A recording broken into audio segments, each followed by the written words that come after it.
Hey there, I'm Kenny, and today I'm going to cook up my go-to comfort food with 3 simple ingredients.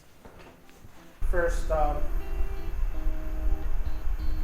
at that, it's some sliced pork belly, and we're going to cook it up. Today, what happened was, oh, this is a little too hot.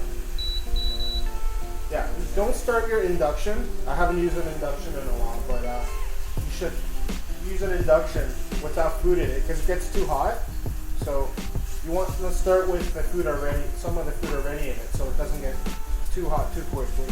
And you just want to brown some pork belly, crisp it up nice, fry it up, stir fry it. The thing about pork belly is there's a lot of fat in it, so you don't need to add an extra oil. You can, but there's no need to. And I'm going to cook this around at 400. And I want everything really cooked well. I want it crispy, and after I make it crispy, you'll see what I do with that.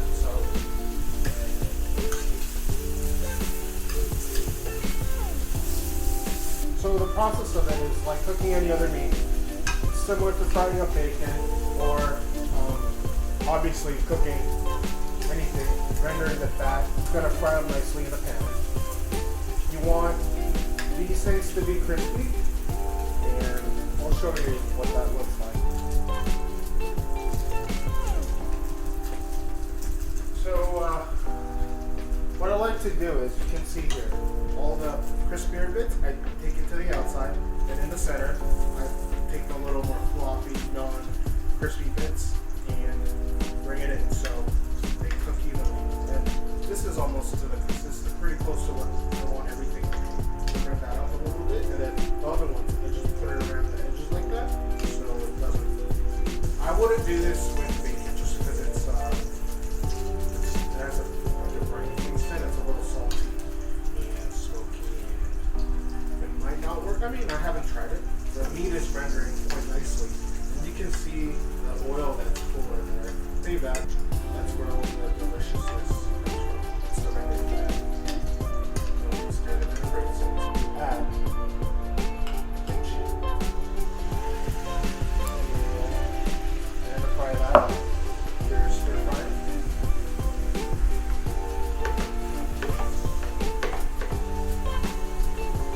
Coming in pretty nicely right now. Yeah, you can definitely smell this. It's just pork and kimchi. You don't have to move it around as much as I do. I'm only doing this so that it cooks evenly. But if you leave it alone, it kind of crusts a little better, and then that's what I should be doing. So I'll leave it alone for a little bit. Scrape the bottom as you go. What happened was there was bits of crispy pork on the pan, and when you put the kimchi in, because it has a little bit of liquid in it or moisture in it from the cabbage, it kind of deglazes it, so it's similar to making a roux, gravy, and you know how you deglaze sauces with, you deglaze a pan with sometimes cream, milk, wine. It's similar in that sense because it does have moisture, and now it's getting really, really crispy. So what I do is I turn down the heat a little bit at this moment because I don't want it to burn too quickly, because this is where our third ingredient comes in. And you can use any sugar or types of sugar, but I like to use brown sugar because that's what I have at the moment. And you need to sprinkle it, around. How much you use really depends on how you want this to taste. You don't need much, but sometimes I like to put a little more and get that candied texture, flavor and texture in it, which is immaculate. And I'm gonna bring it back up because I put it in.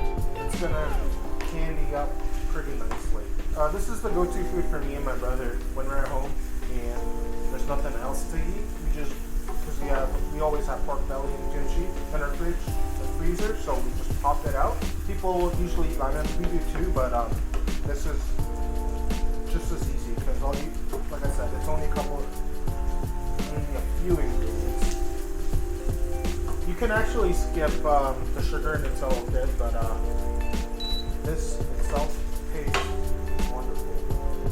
It's very crispy, and if you give it a little bit, it kind of hardens up. When it's hot, it's kind of flexible, but when it cools down a little bit, sometimes, you know, if you leave it out, eat it as a leftover, it's literally like candy.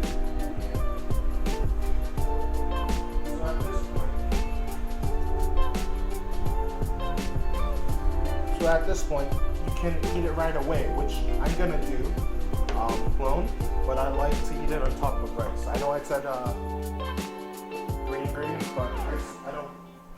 It's like bread. Bread's not an ingredient, is it? So on a better rice, you put some on top. Try to get that extra crispy bits around there. Thank you for watching, and actually my dad got me these beautiful mushrooms. I have 1, 2, 3, 4, 5, 6, 7 of them, these huge mushrooms, and I don't know what to do with them. So if you have a great mushroom recipe for portables, or you know, any large top mushrooms, let me know. I might stuff these, I might, you know, use them as burger buns or put them in burgers. I think they will work really good with cheese. They're gonna be delicious. If you have a recipe, please share it down below. Thank you. See you next time.